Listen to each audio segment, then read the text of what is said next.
Hacer pública la inversión en centros de atención a las personas en situación de dependencia que vamos a ejecutar en Extremadura. Vamos a poner de manifiesto que la inversión en este tipo de recursos cayó de forma importante a partir del año 2011. Se venía invirtiendo en la comunidad autónoma alrededor de unos 5 millones de euros anuales. Era la inversión que había hasta entonces y en esa época, del año 2011 al año 2015 al año 2016, la media de los últimos años no llega al 1 millón de euros de inversión anual. Conscientes de estas necesidades, varias administraciones, como son la Junta de Extremadura, como son las dos diputaciones provinciales, la de Cáceres y la de Badajoz, y como es la FEMPEX, nos hemos dado la mano y es una cuestión que agradezco mucho porque nos va a permitir que podamos invertir un total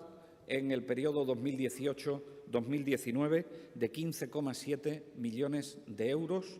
en los años, como les decía, 2018 y 2019, en inversiones de centros de dependientes. El objetivo es dotarnos de una red de centros públicos de atención a las personas en situación de dependencia, priorizando evidentemente por los centros que están inacabados,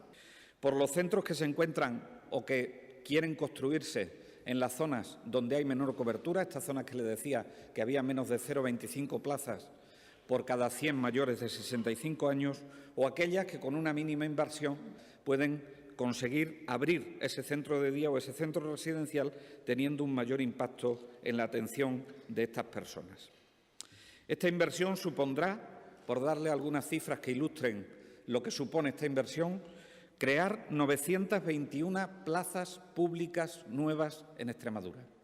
Eso supone que en 2 años incrementaremos la oferta